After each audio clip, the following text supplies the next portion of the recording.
টাকা আছে আপনার, কোথা থেকে চুরি করব? আর চুরি করার দরকার নেই, আমরা আমাদের অধিকারের পয়সা চাইছি, দিয়ে দিন তো। আমি তাকেও বলছি এটা নয়, এটা থামা উচিত। যার কাছে যা যা প্রমাণ আছে সব প্রমাণ নিয়ে বাড়ি 3টে মেয়ে ভিডিওতে বসে ভিডিও করবে। আর কতকাল আমি সই। তো আজকে আমরা যাকে নিয়ে কথা বলবো তোমরা অবশ্যই বুঝতে পেরে গেছো যে আমরা কাকে নিয়ে কথা বলতে চলেছি। মানে অর্ধেক বাংলার লোক জানে, এখন ট্রেন্ডিং টপিক হয়ে গেছে এটা। ফেসবুক হোয়াটসঅ্যাপ খুললেই কিরণ মজুমদার, দেবচন্দ্রিমা, তারপরে আর কি আছে ওর নাম, প্রিয়াঙ্কা, এটা একটা ছেলের পেছনে লেগেছে। সেই ছেলেটার নাম হচ্ছে দি কনফিউজ বক্স, মানে সায়ন্ত, ঠিক আছে। এবার কেন লেগেছে বা অনেকে কনফিউশন রয়েছে যে কেন এরকম একটা ছেলের পেছনে 3 জন মিলে লেগেছে। তো আমরা যদি একটু ফার্স্ট থেকে বোঝার চেষ্টা করি, সায়ন্ত যে ছেলেটা আছে তার ফার্স্ট গার্লফ্রেন্ড, মানে আমরা যারা জানি তার ফার্স্ট গার্লফ্রেন্ড হচ্ছে দেবচন্দ্রিমা, তারপরে সেকেন্ড গার্লফ্রেন্ড হচ্ছে প্রিয়াঙ্কা, ঠিক আছে। লাস্ট যে আসলো তার নাম হচ্ছে কিরণ মজুমদার, ঠিক আছে। এই হচ্ছে 3টে গার্লফ্রেন্ড। 3টে গার্লফ্রেন্ডেরই ভাই সেম, একদম সেম ডিটো অভিযোগ। তো চলো এবার শান্তর মুখ থেকে কিছু শোনা যাক। একদম না পয়েন্ট টু পয়েন্ট রাখি, অনেক লম্বা হয়ে যাবে না হলে। একদম ভাই, তুই পয়েন্ট টু পয়েন্ট রাখ, না হলে আমার ভিডিওটা অনেক বেশি বড় হয়ে যাবে তোর থেকে, ঠিক আছে। যাই হোক, যেগুলো পয়েন্ট টু পয়েন্ট তোর মনে হচ্ছে সেগুলো পয়েন্ট টু পয়েন্ট রাখ, আমিও পয়েন্ট টু পয়েন্ট রাখবো, ঠিক আছে। এখন শুরু হবে অ্যাকশন। কানে হেডফোন গুজে বসে পড়ো এক সাইডে, দেখো খেলা হবে। এক্স্যাক্টলি। তোমরা না ডিসাইড করে নাও মানে কি করবে। ভাই আমরা ডিসাইড করে নিয়েছি যে কি করবো, ঠিক আছে। এই যে একটা হাত, এই যে একটা হাত, এই দুটো হাতে থুতু মাখিয়ে, কারণ ভাই তোর এই ছোট লোক মার্কা মুখ দেখে আমার ভাই ভেতর থেকে আর কিছু বলতে ইচ্ছা হচ্ছে না, শুধু হাতে। সে যেটা চুজ করেছে সে আমাকে না বলে, আমার সাথে না কথা বলে তোমাদেরকে ক্লারিফিকেশন দিয়েছে। এখনো অব্দি কিন্তু সে আমাকে ক্লারিফিকেশন দেয়নি। আচ্ছা, তোমাদের হয়তো পুরো বুঝতে একটু অসুবিধা হচ্ছে যে কি নিয়ে কি ঝামেলাটা হলো, ঠিক আছে। আমি তো নিজের চ্যানেলে একটা কিউএনএ ভিডিও পোস্ট করে সেখানে কিরণ মজুমদারের নামে মিথ্যে মিথ্যে অ্যালিগেশনস লাগায়। তো যে কোনো মেয়ে ভাই একটা মিথ্যে অ্যালিগেশনস নিজের উপর নিতে চায় না যেখানে তার কোনো দোষই নেই হয়তো, ঠিক আছে। কিউএনএ তো না, টাইটেলটা তো অন্যই ছিল।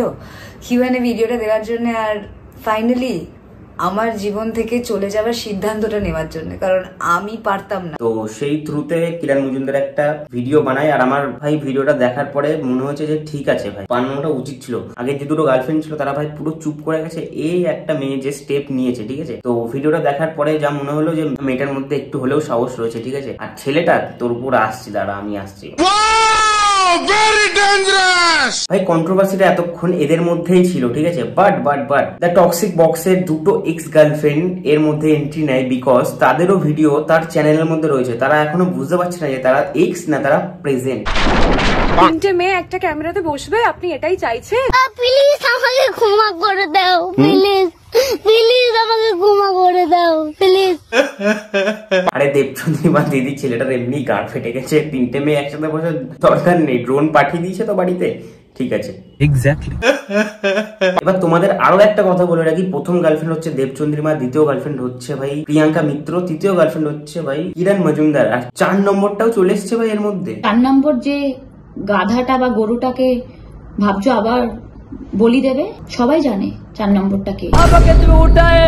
না না ভাই, তোমাদের মতন আমি বুঝতে পারছি না ভাই, ছোট লোক মার্কা মুখ নিয়ে ভাই এই ছেলেটা এত ভালো ভালো সুন্দর সুন্দর গার্লফ্রেন্ড পটালো কি করে ভাই? তোমাদের মতন ভাই আমিও কনফিউজ। আর তার চ্যানেলের নাম হচ্ছে দা কনফিউজ বক্স। এক্স্যাক্টলি।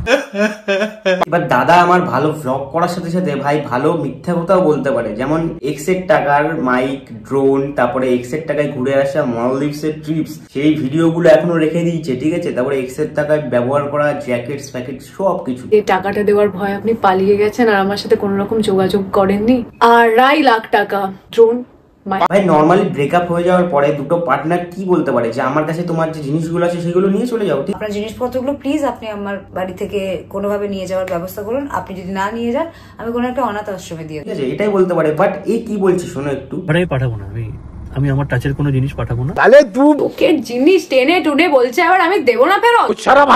সিরিয়াসলি ভাই এখানে একটা কথা বলতে হবে, এক্স গার্লফ্রেন্ড গুলো এমন ভাবে ওকে দিয়েছে না, মানে কথা বলে দিয়েছে, ভিডিও বানিয়ে যেভাবে দিয়েছে তোরা মজা পেয়ে গেছে লিটারালি ভাই। ওদের এক একটা ওয়ার্ড শুনবে না তোমার ভিতরে মনে হবে যে ঠিক আছে, ঠিক কথা বলেছে, ঠিক আছে। এর জন্য এটা হওয়ারই দরকার। আপনার গার্লফ্রেন্ডসদেরকে নিয়ে ক্যাফেগুলোতে যান, মাঝে মাঝে একটু নিজেও বিলটা পে করুন তো। ওরা কত বিল পে করবে আর আপনার জন্য? মানে গার্লফ্রেন্ডসদেরকে নিয়ে যে ক্যাফেতে যায় সেখানে ভাই নিজে পে করে না ভাই, ইউটিউব থেকে তো আর্নিং আসছে কিছু টাকা, তো ভাই ক্যাফে যে কিছু খাওয়া গার্লফ্রেন্ডদেরকে নিয়ে নাকি সেটাও বা পকেটে গুঁজে রাখবি? কোনটা? নেটফ্লিক্সের বিলগুলো অন্তত দে ভাই। এক্স্যাক্টলি। আচ্ছা এখন আমরা যেটা শুনতে পাচ্ছি নাকি তুমি দেবচন্দ্রিমার কাছ থেকে নাকি 2.5 লাখ টাকা ঘাপলা করে পালিয়ে গেছো, নাকি মলদ্বীপসের যে ট্রাভেল এজেন্সির যে পেমেন্টটা ছিল সেটা নাকি তুমি দিতে পারোনি বলে ঘাপলা করে পালিয়ে গেছো। ট্রাভেল এজেন্সির বিলটা পাঠাবো আপনাকে, যে টাকাটা দেওয়ার ভয় আপনি পালিয়ে গেছেন আর আমার সাথে কোনো রকম যোগাযোগ করেননি। 2.5 লাখ টাকা।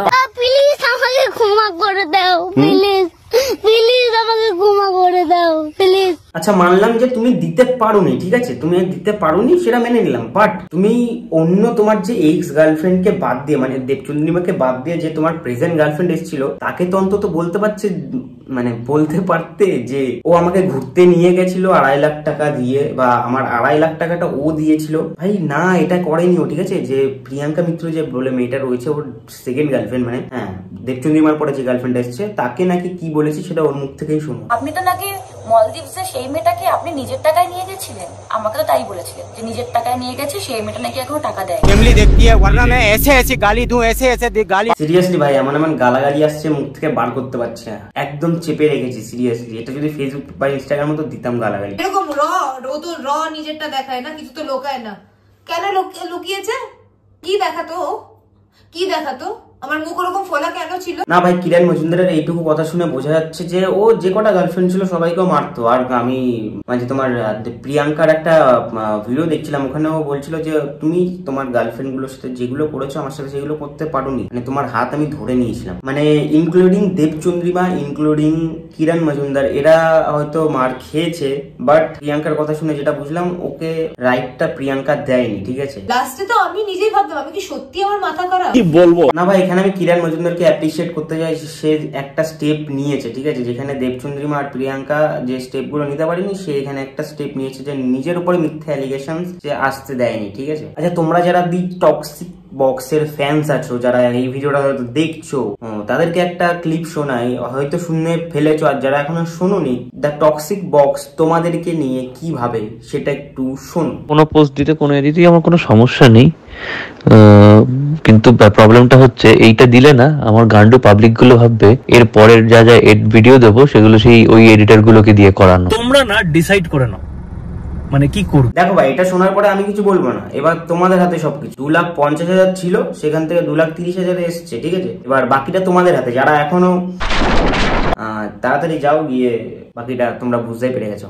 প্লিজ আমাকে ক্ষমা করে দাও, প্লিজ প্লিজ আমাকে ক্ষমা করে দাও প্লিজ। যে মানুষটা নিজের অডিয়েন্সদেরকে গান্ডু বলে তাকে ভাই নমস্কার ভাই, ঠিক আছে, নমস্কার। আরেকটা পয়েন্ট তোলা হয়েছে যে তার ভিডিও দেওয়া নিয়ে আমার আপত্তি ছিল। হ্যাঁ আমার আপত্তি ছিল। কেন ভাই তোমার আপত্তি কেন থাকবে? প্রথম কথা হচ্ছে ভাই ওটা তোমার বিয়ে করা বউ না, আর সেকেন্ড কথা হচ্ছে বিয়ে করা বউ হলেও সে ভিডিও বানাবে কি না বানাবে সেটা তার পার্সোনাল ব্যক্তিগত ব্যাপার, ঠিক আছে, তুমি বলার কে? প্লিজ আমাকে ক্ষমা করে দাও, প্লিজ প্লিজ আমাকে ক্ষমা করে দাও প্লিজ।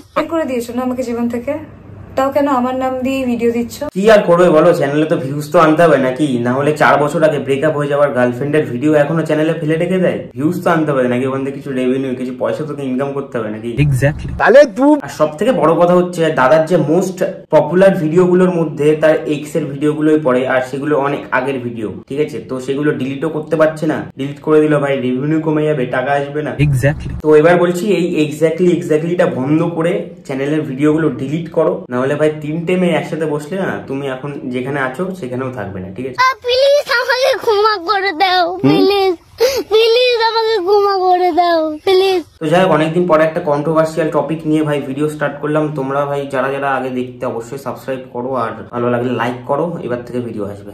টাটা।